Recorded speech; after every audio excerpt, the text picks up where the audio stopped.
Welcome in to the Arrowhead Addict podcast with Matt Connor and Sterling Holmes. A lot to get into today. Jerick McKinnon re-signed. NFL draft here in Kansas City, going through all of the picks. I was there on the ground, had a lot of fun. But before we get to all of that, we have a very, very special guest coming on. Super Bowl champion, two-time Pro Bowler, and NFL analyst on CBS, Trent Green. Trent Green, how you doing?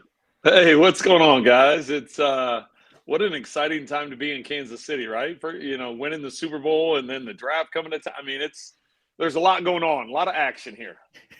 No, it doesn't suck. It doesn't suck to be a Kansas Cityan right now. It's absolutely outstanding. First and foremost, I just have to point out all the people that were so salty on Twitter talking about how the Chiefs shouldn't have talked about how they were the Super Bowl champions. I'm just sitting here going, how Charmin ultra soft can you be? Did you see any of that going around? That was just bugging me. I don't pay a lot of attention to what it's saying out there, but that makes no sense. I mean, why would the NFL not want to do what they did, right? It's like, you have the Super Bowl champ, you have the draft in their hometown. Let's showcase it. Let's showcase the fact that there have been 5 AFC championships in Kansas City. Let's showcase the fact that we got Patrick Mahomes, we got Travis Kelce. Bring them out on stage. We got Eric Stonestreet, we got Heidi Gardner. Bring them out on stage. It's like, why would you want to hide that? Why would you want to? Oh, by the way, we're here with a team that hasn't made the playoffs in 20 years. No, that's not the case. You've got the Super Bowl champs. Let's talk about it. So I think it's a great thing. I think the fact that, the amount of fans that showed up on the Hill, I think they could have had, I know they shut it off. I want to say it like 60,000 people. They could have had 200,000 people on that Hill. They could have had 300,000 people. It's like when I heard that, before the draft even started on Thursday night, that they had closed the gates because they were already at their limit. I was like, well, what did you expect? It's Kansas City. I mean, this town loves football. So, it wasn't shocking at all. Hey, Trent, I'd love to obviously dive in. We're going to talk about a lot of things here, but, the Chiefs, you just mentioned the Super Bowl titles, all there is to celebrate, 7 consecutive AFC West. Every year we watch teams make their best moves. And each week we see like teams take their best shot. Obviously, you had a lot of success in the NFL too. You were part of teams that also, teams were like trying their best to be at their best when going against, you and some of the teams you were on too. Can you talk? I'd love to get into that mindset of like trying to sustain success, trying to stay on top, right, and taking those shots where a win against you is that much more meaningful than like maybe an average victory. I guess I just wondered, like, from your perspective, what's it like to sort of take that shot and then come back again in that way? And what does that mean for even the off-season approach? Here's the thing about it, and Coach Vermeil used to talk about it all the time. A number of head coaches that I was with talked about it all the time. It's easy to get up for the big game, right? It's hey, we're on Monday night, we're the only team on. Hey, we're on Sunday night, we're the only game on. Hey, we're playing. From a Chiefs standpoint right now, we're playing the Bengals, we're playing the Bills, we're playing the Ravens. It's like, hey, we got to get hyped up for this game. It's not going to be a problem to do that. Coach Vermeil always used to bring up, when you're playing the losing teams, you need to keep them losing. When you're playing a team that's like a 500 team, you need to show your superiority and beat that team. And then when you're playing the teams that are other teams that are above 500, like the Chiefs are, you need to try and win all the games at home and split them on the road. So he had broken it down into categories about how you want to face it. To your point, the mental part of it as a player, the difference between the NFL and what we're seeing in the NBA, right? How many 7, 8, 6, 5 seeds? I mean, we're seeing the Lakers, we're seeing the Warriors, you're seeing all these teams that kind of cruise through the playoffs or cruise through the regular season because they're like, listen, we're older players, we just want to get to the playoffs and get there. In the NFL, you don't have that luxury. It's hard to relax for any given week because every game carries so much importance because there's just not that many games. And So I think that as players, that's the hard part is dialing in every week when you're facing a team. Let's say it's week 12. You're facing a team that's 3-8. You're sitting at 8-3. It's like, the coaches could come in and rah all you want, and hey, let me show you these good plays that they did, and these guys are going to give us their best effort. You just have to know you're going to get everybody's best shot every single week, and mentally you have to be ready for it, and you've got to somehow try and just keep it rolling when you can, because all of a sudden that game starts, momentum starts going one way or another, and the ball's bouncing one way or calls are going one way. It's easy to get off track, but I think that's the hardest part mentally when you've been a dominant team like the Chiefs have, having that focus week in and week out. Andy Reid's done a great job of keeping that, having the veteran leadership like Mahomes and Kelsey, Chris Jones, having that veteran leadership is there. The guys that work the hardest in meetings and in practice are also your leaders, so that's an important thing to have there as well. But yeah, it's a difficult thing to have that focus week in and week out when you want to relax, just to give your body a break. With a lot of kids realizing their hopes and dreams, getting drafted, going from college to the NFL, what is the biggest transition? What's the hardest part of making that jump from college to the pros?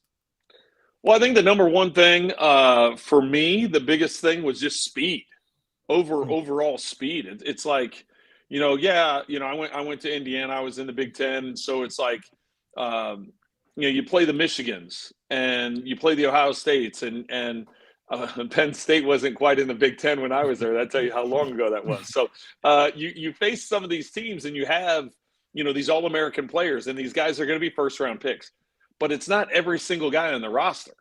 So yeah, there's a few guys you have to focus on, but in the NFL, you have to understand that everybody's fast. Everybody's the combine warrior. Everybody's training for the verticals and the shuttle runs and all those kinds of things.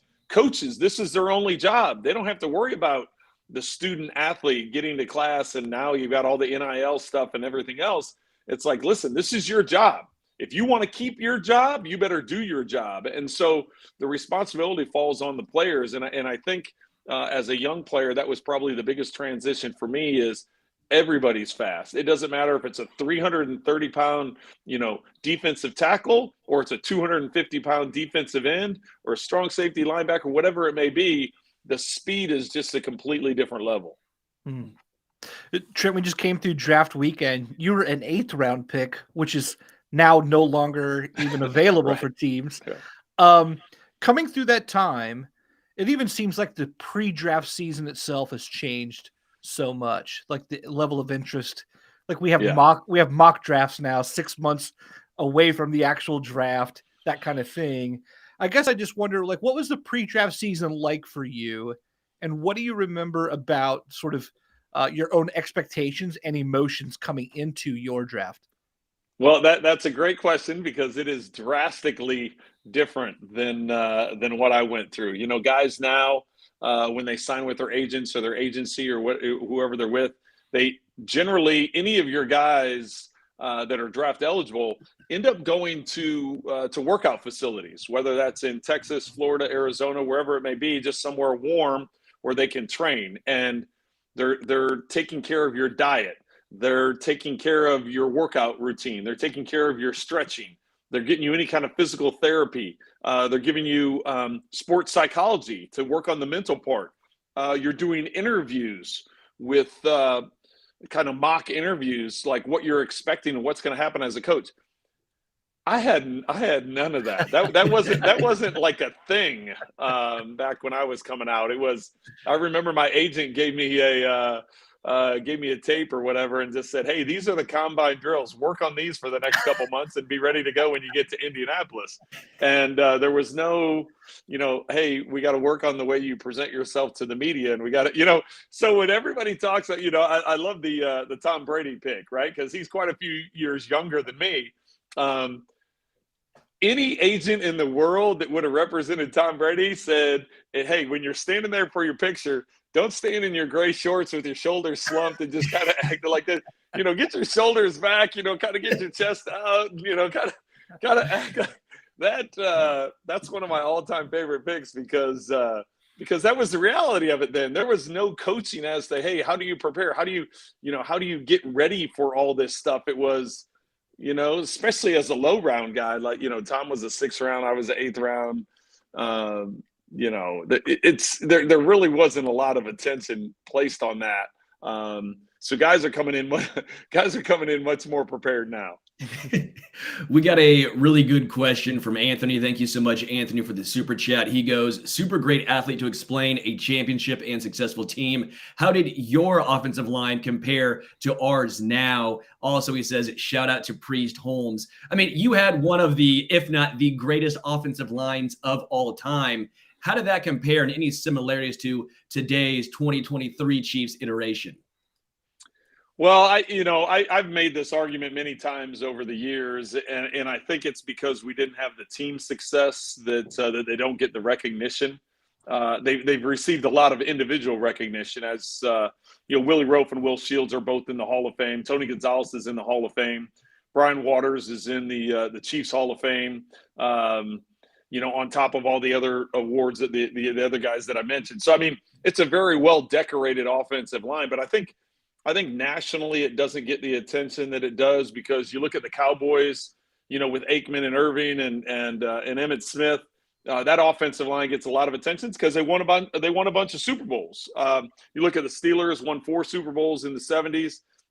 They get a lot of attention because they won a bunch of Super Bowls. And yeah, their defense gets a lot of credit, but that offensive line and Franco Harris and Rocky Bleier, they get a lot of attention. Joe Montana, Roger Craig, that offensive line gets attention. But I believe in my guys. If I had a way to flip this camera around, where I'm set up in my basement is kind of my Chiefs room. So I've got this one wall completely committed to my offensive linemen. I've got a huddle picture. I've got their jerseys wrapped around that picture. I think the world of those guys. And yeah, it was a good unit. Yes, it was, Priest Holmes set NFL record. He had an NFL record. I want to say it was in 2002 that he set the NFL record for rushing touchdowns. We put up a lot of big numbers as an offense. We led the league in yardage, led the league in scoring. And as I said, we've got 3 guys on that offense that are in the Pro Football Hall of Fame. So we put up some big stuff. I just, without those Super Bowl rings and those trophies, it's you're not going to get the national recognition. But yeah, I'll argue those guys. I'll argue those guys as long as you want to argue those guys, because I think they're the best. Going off that really quickly, I always find it fun because, for example, me, I'm 29. That's the team, that offensive line. That's what I grew up watching. So that's the football I love. And we have this, experience with probably the best offensive line of all time. That's what we grew up with. So that's what we strive to see. I always make this comparison with Orlando Brown Jr. Orlando Brown Jr. had a fine year last year, but we here in Kansas City understand, sure, it was a fine year. That's not Will Shields. That's not Brian Waters. That's not Willie Rofe. We have such high expectations. Do you think at times having that great of an offensive line, sometimes we appreciate what it is to have a great offensive line. We appreciate the nuances, but also we have such high expectations that sometimes we always want more, especially in regards to the O-line. Well, I think there is a standard. I think when you have the history that the Chiefs have and has, I think there is a standard there, and I want to take nothing away from Orlando Brown Jr. I mean, what a phenomenal career he's had. He's a Super Bowl champ. He's been an All-Pro, been a Pro Bowler. But I'll take Willie Rofe every time. that's my guy. That's my guy. So I think when you look at that entire offensive line, my offensive line as a whole, compared to you break down the pieces. Now I think Creed Smith, Joe Tooney, Trey Smith. I mean, it's Wiley on the other side. I mean, that's obviously they're Super Bowl champions, so you can't take that away from them. I just I'm biased. I like my guys. Hey, Trent, you just talked about if you could turn the camera around, give us a tour of that stuff. It made me wonder, what does that look like for you in terms of keepsakes from the game, your own memorabilia, and you said you have like a Chiefs room. Do you have like a lot of things like from those days? Are you a collector from those days? Like, what does that look like? Now that you're, I wish I had done more of it. I had teammates at the time that were really good about it and smarter than me. I just wanted to be in the moment and enjoy the moment. There were certain guys on the team that would, when every game, whatever their star player was, hey, I want to get a Brett Favre jersey, or I want to get a Peyton Manning helmet, or I want to get a whatever. And you kind of coordinate it with the equipment guys. So our equipment guys with their equipment guys, or however you would coordinate it. Generally, if somebody came to you and said, hey, somebody from the other team, wants you to sign this, you would do it, before the game or after the game, whatever it may be. So there are some of my former teammates that have accumulated pictures, jerseys, helmets, all kinds of stuff that I was like, man, now that I'm done, I was like, I always told my wife, I was like, she's like, what, maybe we should be doing that. And I was like, no, I just want to enjoy the moment. I would rather talk to Steve Young than to go to Steve Young and say, hey, could you sign this jersey? I would rather have that conversation. And so that doesn't, 30 years from now, that's not going to carry a lot of weight. Where it's like, hey, I had a conversation with Steve Young. But, so for me, it was always more valuable to have my teammates' stuff. So I have this, like I said, I wanted like game worn stuff. So I have this offensive line wall over here that they signed this huddle picture, and then I got their game worn jerseys. I've got Gonzalez and Dante Hall, and I'm sitting here looking Kennison, T. Rich, Priest. But I wanted their game worn jerseys, and I wanted like a personalized thing. I don't have that from guys around the league. Now, I'm not going to be, I'm not crazy. I have a Joe Montana. I have a Steve Young. I have an Emmitt Smith. I have some of that stuff. Mm-hmm. But to be completely honest with you, and this is going to shock people, I don't have it out. I don't have it like displayed. I have my guys out. I was like, I've got a picture over here on the wall with me and Dante and Priest and Gonzalez and stuff like that from a fundraiser that it was just a cool picture to have. So for me, I walk down here, and whether I'm playing ping pong with my kids or whatever it may be, when I'm in the room, it brings back some nostalgia for me. Now, the game balls and the Pro Bowl jerseys and stuff, that's in like a different area that, that people like seeing. There's a football that I played catch with President Bush when he was campaigning. He stopped by River Falls.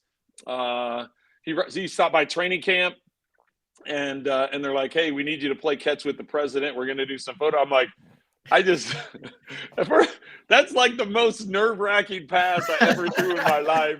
You have all these Secret Service people, right? They're like this, no, they're kidding. They didn't have their hands on their weapons at the time. But they were like, okay, everybody hands out of your pockets, all this stuff. And it's like, okay, Trent, you're going to throw the ball to President Bush. He's going to throw it back to you. We're going to do some photos, that kind of thing. And the first thing is like, okay, make sure you throw a spiral because there's all this stuff. And then the second thing is like, don't throw it too hard because if it goes through his hands and hits him in the face, that's going to be like everywhere. And I'm like, okay, so I did this nice it was a spiral. He caught it right here. I was like, yes, yeah. So I've got a thing, a picture with him. I've got the actual football, which if you're ever going to send anything to the White House, don't send anything in a box with a large item in it because they did not find that. They put a little note in there like, hey, next time just let us know it's a football and you're sending it. Don't send like this giant box to the president because of course they got it. They deflated the ball. They're like, they inspected, did the whole thing, but he signed it, got it back to me. I have it in this display, but yeah, don't send a box to the president. It took a long time to get that back. Life advice with Trent Green. That's what we do, not just Chiefs advice. It's life advice. I've always wondered, so you played for multiple teams. How different is the each organization, how they're run, the GMs, your experience with them? How different are the real organizations?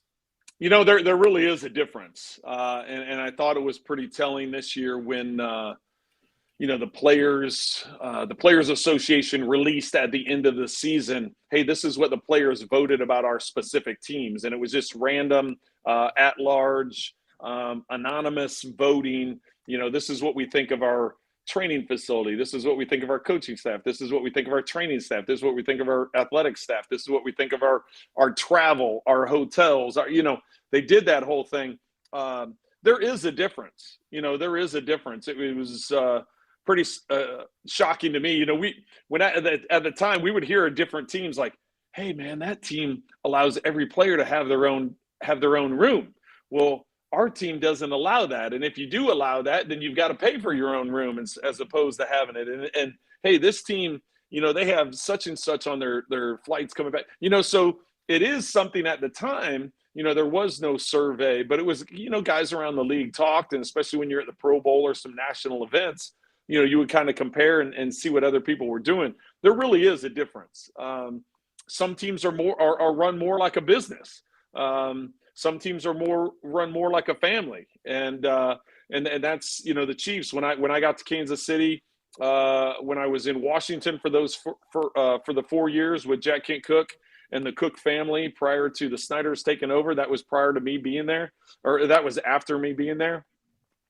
They would do the team barbecues, they would do the team functions, the team holiday parties. It was, they wanted everybody to be there and be involved in it, and I think. For me personally, I always thought that was a better vibe. That was a better feel because people felt invested no matter what their role was as a player, as a staff member, as a coach, whatever your position was in the organization. When you felt a part of it, it made you want to work that much harder. And so, yeah, there is a difference. Like I said, there's some organizations that run it strictly as a business, just like a Fortune 500. This is the way we do it. And don't, I'm not looking to small talk and find out about your kids or anything else with your family. This is it. Show up to work, do your job, and that's fine. Some of those organizations have had a great deal of success. I just know for me personally, I always enjoyed the organizations that were a little bit more of a family feel and kind of felt everybody, welcomed everybody in and wanted to be involved with the entire family, with the wife, the kids, everything. I always enjoyed that part of it. Hmm. Trent, I was so glad you brought up Dante earlier because, just last week, the Chiefs made the announcement that Dante was going to be inducted into the team's Hall of Fame. And I just wondered for you, like as a fan, it was obviously electric. They call him the human joystick because you just literally feel like this guy could go in any direction at any time. He could do anything with the ball on any play. Yeah. And exactly. I wonder for you what it was like when you have someone like that, watching from your perspective, was it just as thrilling right there next to him on the field? And do you have some favorite, like a favorite Dante Hall memory? There's a bunch. Dante was a phenomenal player. You got to remember, and a lot of people forget this. When he came out of college, he was a running back. Coach Vermeil and the staff, Carl Peterson, their staff, they sent him over to NFL Europe to work on being a receiver. He was already a returner, trying to find out if he could be a receiver. So he's such a dynamic player.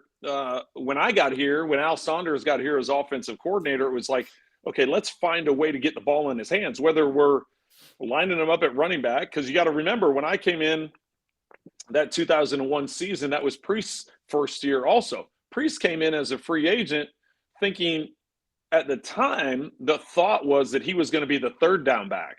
Tony Richardson was going to be the first and second down back. Once we learned in about week 4 against Washington what we had in Priest Holmes, hey, T. Rich, now you're going to be full-time fullback.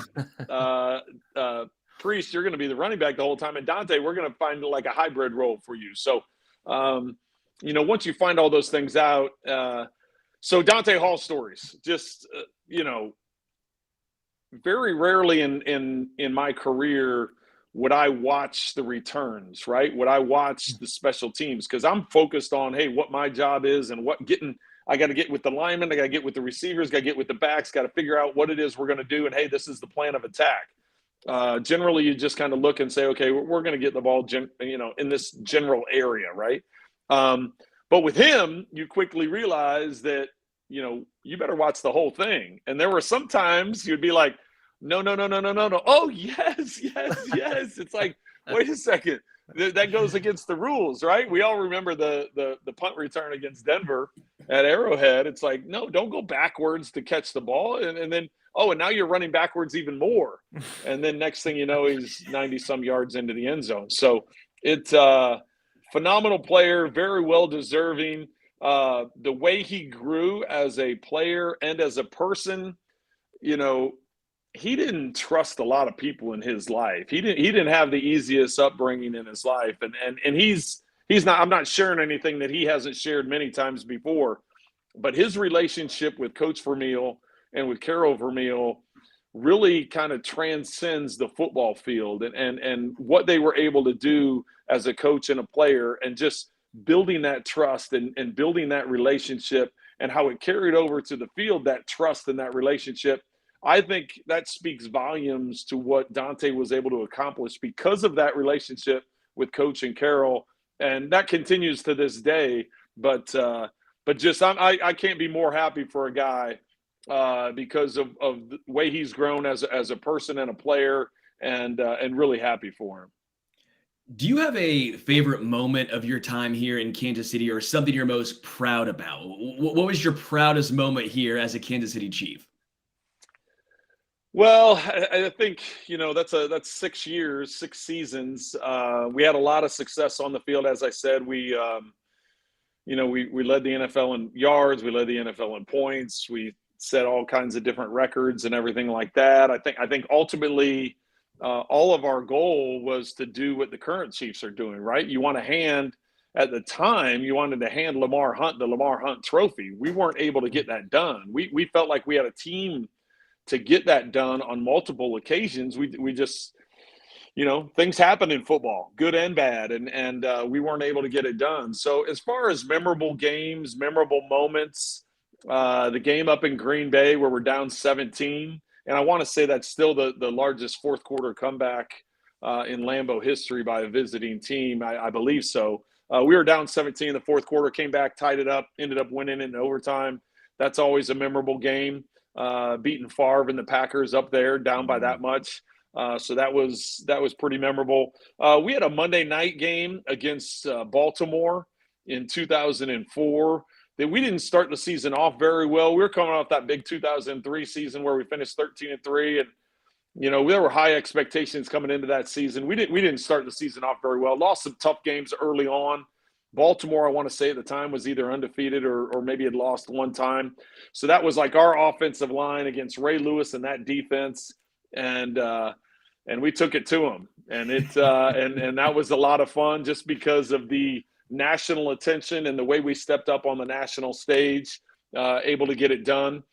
I'm going to go to 2005, and not to kind of bring a somber mood to this, but 2005, my dad passed away right before Halloween.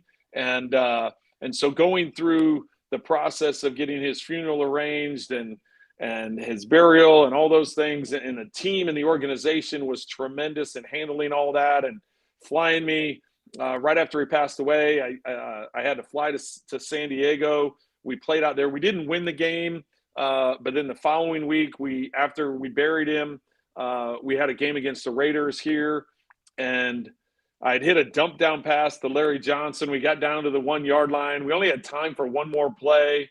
Coach Vermeil had called a timeout because that's the only timeout we had. And I got to the sideline, and he's like, "Well, what do you want to do?"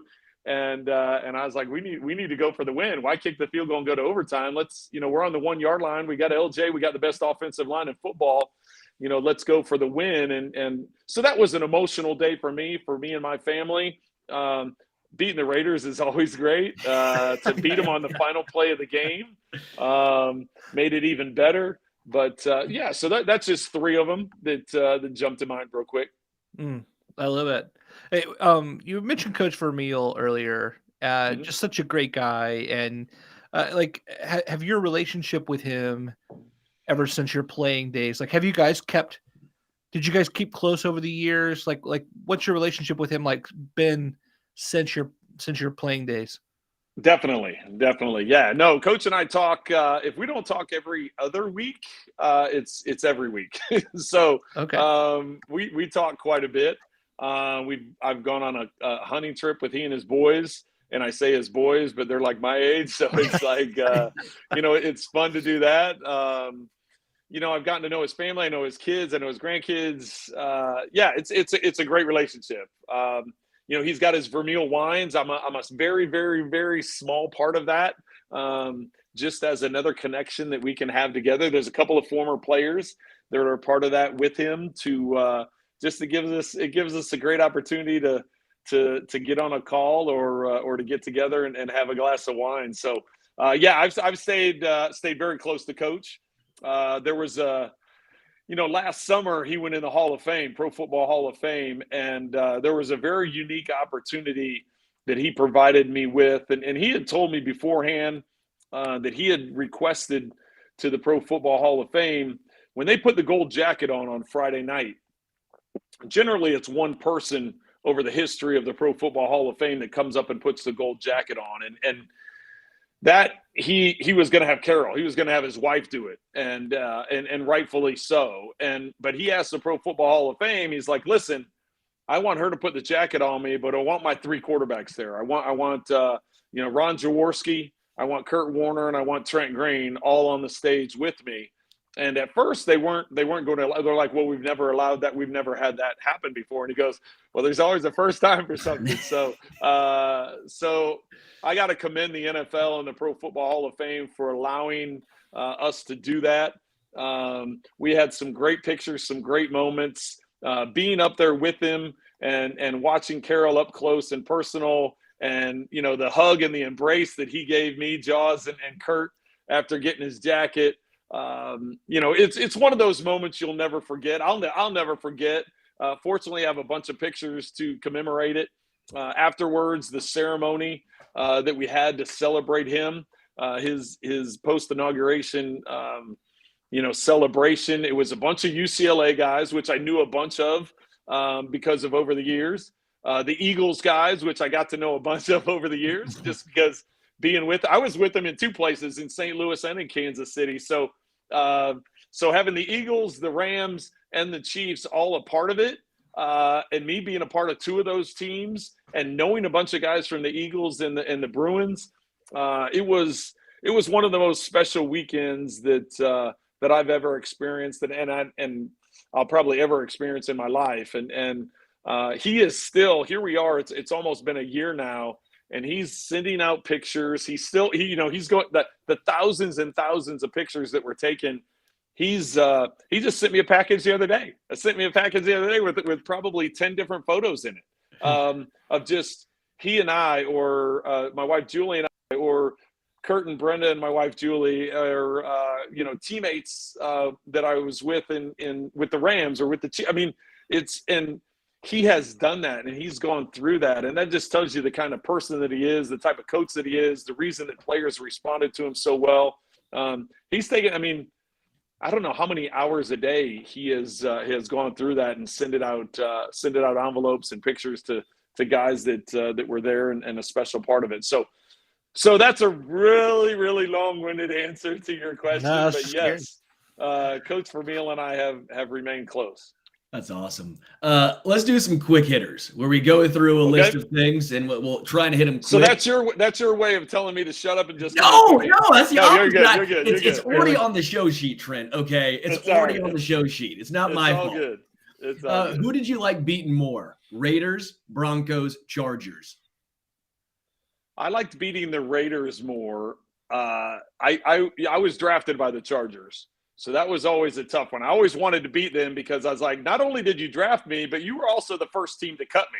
So It's like I wanted to beat them every time just because, hey, remember when you cut me? Denver, I don't know. I just don't, it's a division thing. I just didn't like Denver. But the Raiders, the reason I say the Raiders is because of the history, Al Davis, Lamar Hunt, the AFL, just all the stuff that goes into it. Marty Schottenheimer always used to talk about Raider Week. When I got here, it was after Marty, and they still would say, "Oh, it's Raider week."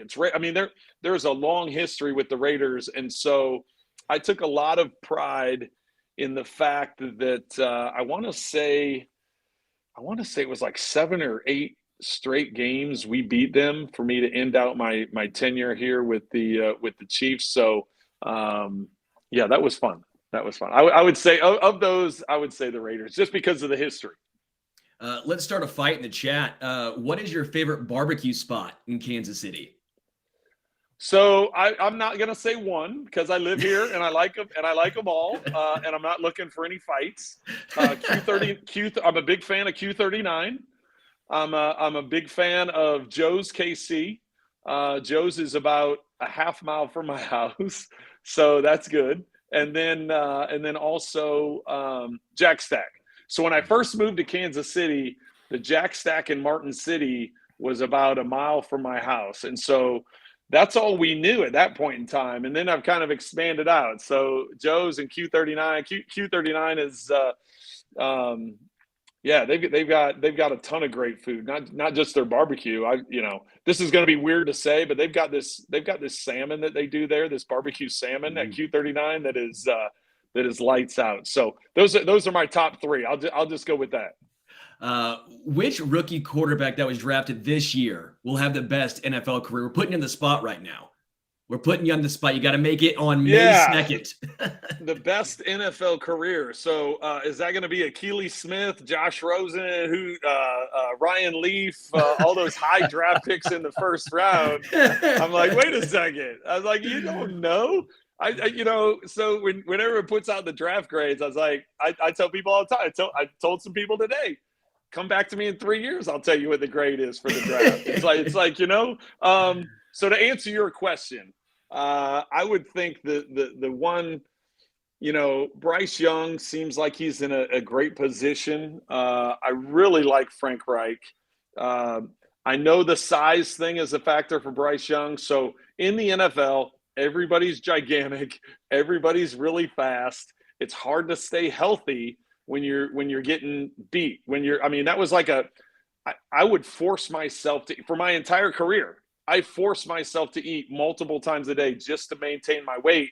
And I would work out harder than I ever wanted to. But I was just like, there's a certain amount, if you want to be able to last for a full season, you just have to do that, depending on your body type. But everything I've heard from Bryce Young. Now, if you look at size and stature and those kinds of things, then CJ Stroud looks like he's the guy just because he's got the size and the build and everything else. But I would say, based on what we've seen in college, what they've been able to do, Bryce Young jumps out to me as somebody in the system that he's going in can have some success. When it comes to Andy Reid, what does it take for him to get officially in the conversation of greatest head coach of all time? Feels like he's inching his way there because the knock against him was couldn't win the big game. Well, then he won the big game, and then he won another one. He's obviously been on the forefront of changing the game offensively, especially around the NFL. You look around, his fingerprints are littered over what all these teams do now. Where is he in your pantheon of all-time head coaches? This is really hard. This is difficult. This is like saying, okay, who's the best quarterback of all time? I've got a great deal of respect for the players and the coaches that have been in this league. I tell people all the time, prior to being a player, prior to being a broadcaster, I was a fan. So I've been a fan since I can remember. I was the little kid sneaking out of my bedroom and sneaking down the stairs so I could watch the halftime highlights on Monday Night Football because that was the only highlights you could see. So it was like, I've been a fan of this forever. So I think you got to put Andy. I think you have to put him in the top 4 or 5. You've got him, to sit here and Bill Belichick. It's hard when you have the amount of Super Bowls and championships and things that Belichick has done, the playoff wins, all those things. It's hard to not have him at the top. You've got Hallis, Don Shula, you got Landry, you got Chuck Noll. It's like when you start talking about names like that, that's to even be mentioned in that company is phenomenal. So I don't know where the pecking order is. I know he wants to keep coaching. He's enjoying coaching. It's hard to not enjoy coaching when you could just make up all this craziness and you've got a quarterback that can do it and you've got talent around that can do it. It's not easy to do, as he can attest. He had good years and bad years in Philadelphia. He's been able to put a run of success here in Kansas City. Brett Veach is doing a good job. John Dorsey before him did a great job. It's it's just a lot of fun for him. So where he ends up from a numbers standpoint, I know he's chasing all those guys, Shula and Hallis, it's hard to say. But when you're in that conversation, I mean, you're talking icons of this game. So I think he would be happy even being mentioned with those guys. Hey, go ahead, Sterling. No, you got a super chat. Just quick super chat from KCDC. Really appreciate you, man. Says, what a great guest. Thanks, Trent, for your service. No question, just appreciation. Thank you, KCDC. Thank you. Thank you. Hey, Trent, we talked so much about your playing career and, reflecting on that or asking you about the present, but I want to ask you about your broadcasting career here and specifically about the challenges. Like, maybe it would be different for someone who was like, I'm a broadcasting major. I worked my way up. Right. I can now come into the game and offer all my perspective without all of the relationships and the, I wonder for you, like, you've been in these locker rooms, you have all these different relationships, maybe people you love and maybe some not so much. And like, then having to remove yourself from that and try to offer some sort of, removed perspective and to be this neutral party that people are counting on to deliver, the game to them in that way. Like, was that a bigger challenge at first? Does that remain a challenge today? I guess I just wondered, like, as you flipped the switch and made that, heading into that, like, what has that been sticky for you, or does it? It hasn't. Sticky? And that's a great question. I was a business major at Indiana. I thought I'd get into the business world.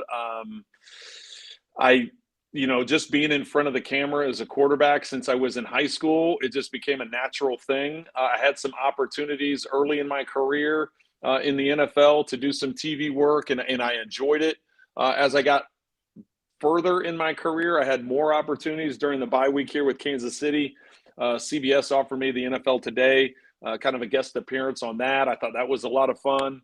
NFL Network, when I was still playing, had me cover the playoffs. So I was like a sideline reporter, which was a lot of fun. It was, one of my former teammates and great friends, Lawrence Tynes, he lives here in Kansas City, kicked the game winner against the Packers in that frozen ice game in Favre's last game as a Packer. And I got to interview him in the locker room after winning the NFC Championship game on that phenomenal kick. So there have been some great moments. I knew nothing about what I was doing, by the way. I was just like, okay, I think I have an idea. I don't know if I have an idea. When I retired, and now that I look back on it, it was probably a mistake of mine not to get an agent. But when I retired, I had made enough connections through our different production meetings and through the different people I had met, whether through CBS, ESPN, NFL Network, whatever it may be, Fox. I just started calling like business cards from people that had given me stuff. Hey, what do you think? Do you think I could do this? Do you think can I try this? Can I, And so my first couple of years, I just kind of pieced together. There was the broadcast boot camp, which is now something that they have players do that kind of opens that window for them. I didn't do any of that. I think maybe it was around the last couple of years I was in the league, but I was kind of far enough past that. I was like, okay, I want to go do something else. And so I just started calling people. In my first couple of years, my first year out, I did 6 or 7 games for Fox. I worked for NFL Network doing Total Access.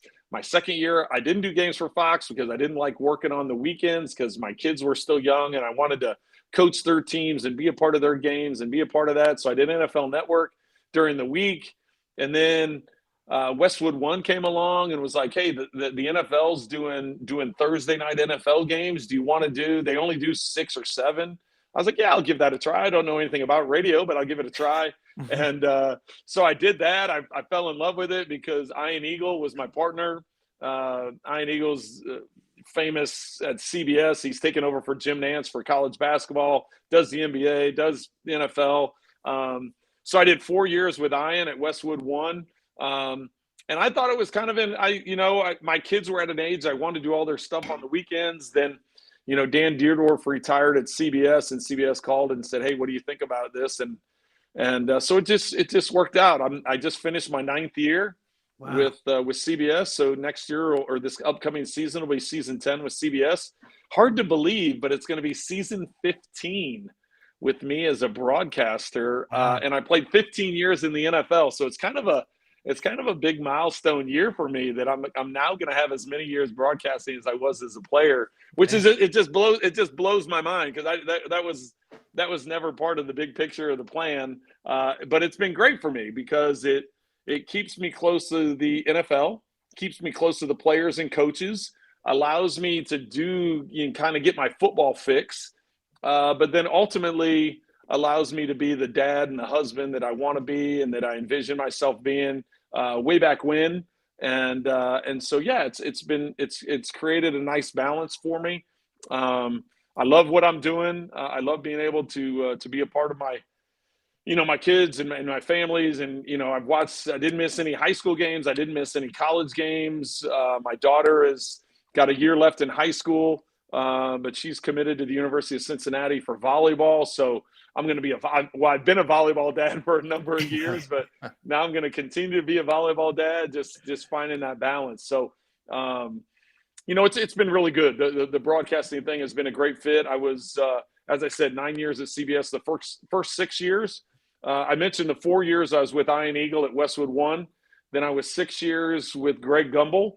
I can't say enough great things about Greg. What a phenomenal person and broadcaster, and what he's done and accomplished in his career. And then, I've had the last 3 years, with Kevin Harlan. And what can you say about Kevin? I mean, it's multiple times he's been broadcaster of the year. Multiple times he's been in different Hall of Fames. And, now I get a kick out of listening to the NBA playoffs. I'm like, man, I turn it on just to listen to Kevin. I'm not a huge NBA guy. I like college basketball better, but I turn it on just to listen to Kevin because he gets me fired up. So it's been a good run. Before I let you go, I have a kind of funny story. It just kind of goes hand in hand with how good of a dude you really are. I used to work at the golf course where you were a member at, and it was always fun having you come in. I remember one time though, you lost your phone on the golf cart when we had to put it back in the cart barn. Sorry. And I was the guy that I had to try calling your phone. And of course, I kept your phone number in my phone the rest of my life because, of course, I was showing all my friends at high school. Right. Hey, I have Trent Green's number. You can agree. I never called you, never texted you from then, but that always made me laugh. And you were always such a great guy then. It's crazy how it's come full circle for getting your clubs out one day and now interviewing here. So the funny thing is now I know all the random people that have called me and text me. It's because they got it from you. No, I promise. And I know that's not true because I've had plenty of people that'll call and they're like, "Hey, I worked at such and such restaurant and you left your number." I'm like, man, you can't be calling me, brother. Yeah. So no, I'm just giving you a hard time. But thank you for finding my phone. Yeah. There we go. See, I found Trent Green's phone. I'm good for something. Something. My guess is at that time it was probably like a flip phone or something. It was probably like a long time ago. Oh yeah, I had a little Sanyo. I'm trying to do 2-9, trying to figure it out. Yeah, exactly. Super Bowl champion, 2-time Pro Bowler, and NFL analyst on CBS, Trent Green. Trent, thank you so much for coming on here. All the memories. I know everyone in the chat, everyone in our Discord that we have, they love it. The comments have been rolling in. Everyone says you must have came into the NFL at 15. Because 15 in the NFL and 15 at CBS, no chance your day over 45. But really appreciate you coming on, man. Well, hey, it's been great. It's been a lot of fun. We'll have to do it again. Thanks, man. Sounds good. Thanks so much, Trent. All right. Take care, guys. Before we get out of here, Matt, let's go through at least a little bit of the NFL draft. I know we don't have a ton of time left. Trent Green was just incredible. I mean, that was Yeah. Even better than I expected. What a great guy. You always expect great interviews, but Yeah. that was incredible. Yeah. Incredible. What a great guy. I mean, like I'm older than you, so it wasn't my childhood iteration, but it was now I'm firmly in adulthood and watching this team every week. And then, like him with the offensive line, Priest. I mean, all you got to do is say all their first names, Willie, Priest, Dante, Trent, like it was just, you're like, yeah, those are my Chiefs. And it's still great to see him doing what he does in the broadcast booth, so close to it warms my heart to think that all those guys are still getting together, Vermeil with all the guys. It was always great to root for him, and I love that there's still a good camaraderie there. Yeah, we went from supposed to have him on for a half hour to 50 minutes. So that's just how much we enjoyed having him on here. It was just love Trent Green. That was the guy who I grew up with, watching that 13-3 season, got me into football, coming full circle here. So that's it's a dream. But I want to talk a little bit about the NFL draft before we get out of here. I know, we're going to talk about it on Wednesday. We talked about it Sunday when Patrick broke into my house. And I walked down in a robe, drinking a beer, and he's just down there. But I want to talk to you. What was your main takeaway from the 2023 NFL draft for the Kansas City Chiefs? And do you have a favorite pick at all? Boy, I said right after the draft, I think it's a sturdy draft. I think that's what it does. I think it shores up the skeleton that comprises the team. It strengthens areas of needs. It's sort of like that, almost like a workman-like sort of draft or whatever. And that's how it appeared to me. I don't know if you saw some of the reports that have come out since the draft about guys that the Chiefs are reportedly like been chasing. Jordan Raanan from ESPN, who covers the Giants, said the Chiefs were trying to trade up to get Deonte Banks, a cornerback. Then, and then 2 picks later, earlier the report from Dallas was that they were trying to go up and get Mozzie Smith, right, the defensive tackle from Michigan. And so, like, knowing that, I think there's a sense in some fans of like, oh, it was good, but we didn't like fully get to do all that we wanted to do. But like leading up to the draft, if you would have said, hey, we're going to get a replacement for Frank, we're going to get a replacement for Juju, we're going to get real competition and maybe a replacement for Wiley, like there at those 3 spots, you'd be like, okay, that's what I needed to hear. Like other than that, you wouldn't have had a lot more maybe demands or hopes. Yeah. And so to me, it's like it's there's nothing fancy here, but I like what they did. And time will tell. But if we get 3 starters out of this, that's a good draft for a Super Bowl club. Yeah. Obviously, time's going to tell us, so we're doing these predictions again on May 2nd. I like to always preface that. I understand these grades are a little bit nonsensical, but we're working with what we have. I know I joked around, is it Brett Veach or Brett Reach? Because when you look at where the consensus draft boards were at, he pretty much drafted dudes, a round or 2 before a lot of them were supposed to go. But also, we also knew after the first round, the first 20 dudes, it was going to be absolute chaos. It was so difficult in this particular draft. He went out and got his guys. Rashee Rice, I understand the separation concerns. Fair or unfair to him, he is going to be tabbed to the guys who were drafted after him, Cedric Tillman, Jalen Hyatt, just the way McCole Hardman was tabbed to DK Metcalf, right? Just the way Sky Moore has been tabbed with George Pickens. That's the way it's going to go. So fair or not, Rashee Rice is going to have that pressure on him. But I like the fact that he had the production in college. I always prefer that. I get so sick and tired of talking about, well, look at the potential of this guy. What could he become? If he didn't dominate in college, how do I expect him to dominate in the NFL? Like, Rashee Rice dominated in college. Sure, the separation wasn't great. I get that. But the highest yards per game in the FBS last year, 3rd highest receiving yards in the NCAA FBS last year. That's huge. That is absolute production. That is domination. Separation or not, that means he gets the ball in his hands. But my favorite pick, Wanya Morris. Wanya Morris, I'm very excited about. A 5-star recruit coming out of high school. Then he was a all SEC freshman, right, at left tackle. at left tackle. He played in 3 different systems, one at Tennessee, then he went to Oklahoma. Oklahoma, he had Lincoln Riley for a year, and then Lincoln Riley left. So then one more year, he had a sort of down year last year, right? But this is a guy who was a 5-star recruit.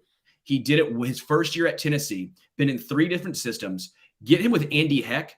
Wanya Morris is someone I'm very excited about. And he's the athletic type. We're not talking about the Maul or the Orlando Brown Jr. type. We're talking about a guy who is very athletic. That gets me excited. Yeah. Let's not forget what this tells us about Lucas Niang, though, too, right? If Lucas Niang really weren't coming along as well as Andy Reid says that he is, if they were just doing lip service there, then even the names that the Chiefs didn't get, you would hear about, would be offensive tackles. But we're not. We weren't hearing stories of the Chiefs tried and failed to get Broderick Jones, tried and failed to get Anton Harrison. They had a chance to get Matthew Bergeron late in the first. They didn't. They had a chance to grab like Blake Freeland from BYU. They didn't. They allowed 2 picks to go by. Then they grabbed a guy who could vie for swing tackle and competition for a tackle spot. That lets me know that not only do you like Morris, but we can also like Niang. And remember, he's a third-year rookie now. He's got 2 full years on his rookie deal. So I wouldn't overlook that as we enter like OTAs and watch that competition start to unveil itself. Yeah. Just one final tidbit from this draft. A lot of the sources I've talked to, and now it's starting to come out more as well, the Chiefs did try trading up into the first round multiple times, not just the one that was kind of reported that they wanted Maisie Smith or Mozzie Smith, that trade with the Cowboys at 26, and the Cowboys decided to take him. I now have people who've been telling me, yeah, it's been multiple times the Chiefs were trying to trade up. They just couldn't get it. Teams were basically telling them to kick rocks. Yeah. No one wanted to trade with the Kansas City Chiefs. And then we heard from Brett Veach, obviously trying to trade back. They didn't want to get cute. Was FAU going to be there at 35? Maybe, but maybe not. Maybe they could only get to the mid-40s, which is what Brett Veach was saying. FAU is going to be gone at that point. I will also point out what a day for Felix and Udike Uzama. That dude was down in Kansas City at the Plaza at Jack Stack with Rally House. He was hanging out with fans. He was taking pictures, just chilling. Then it goes to the draft, hangs out, walks in the crowd, doesn't get recognized, then gets drafted by his team that he grew up watching, watching Matt Castle, the quarterback actually after Trent Green. That's who he was watching. That's incredible. Yeah. I mean, what a story for FAU. I was joking saying he can get married, but I don't know how that day tops his Thursday. You know what I love about him too is what, like a couple days later, he's making the rounds in a children's wing of a hospital, signing autographs, taking pictures, being a positive presence there. You know, look, Brett Veach said it. I'll just agree with him. George Karlaftis having FAU around both on early rookie deals, growing together with Joe Cullen. I think we're going to like what these two offer on the outsides as they grow together.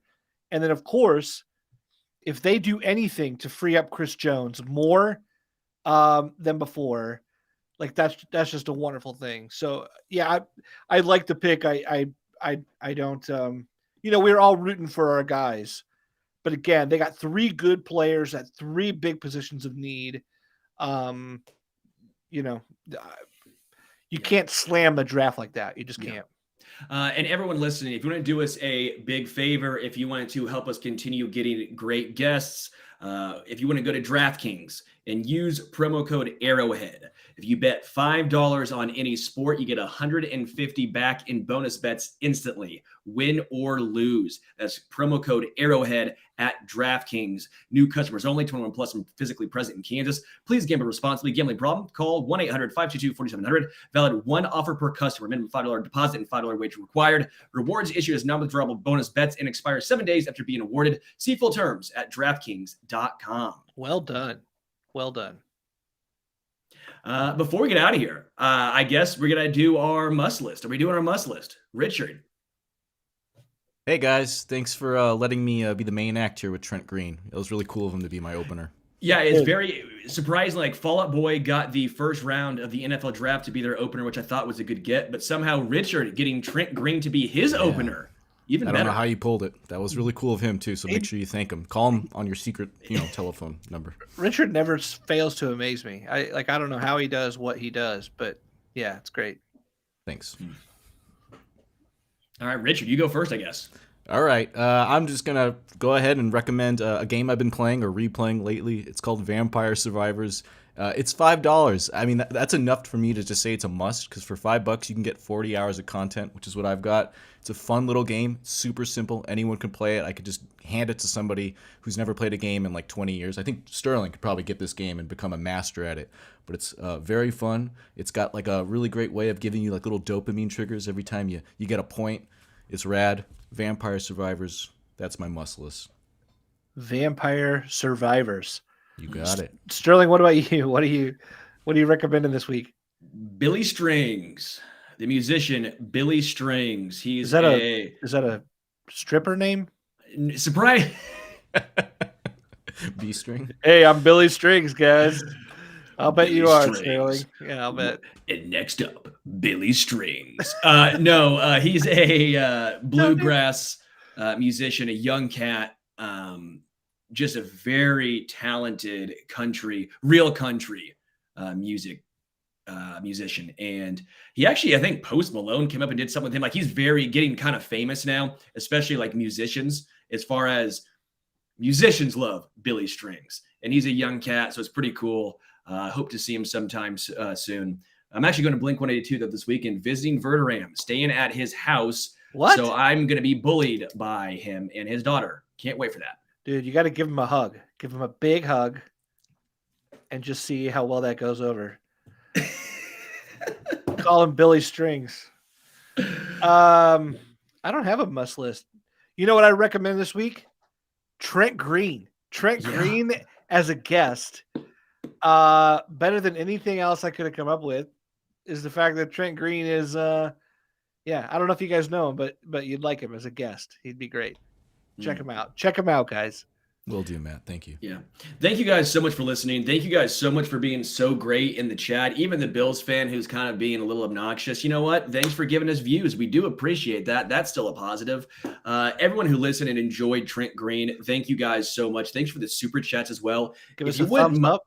Yeah, give us a thumbs up. If you wouldn't mind subscribing as well, or giving us a review wherever you get your podcast, that'd be great. Again, we're trying our hardest to get the best guests we possibly can for you guys. Trent Green obviously was phenomenal, went above and beyond even my expectations. So incredible to have him on. Thanks to everyone in the Discord channel as well. Really do appreciate it. For Richard, for Matt Connor, I am Sterling Holmes. This is the Arrowhead Addict podcast. We are out. Shout out Billy Strings.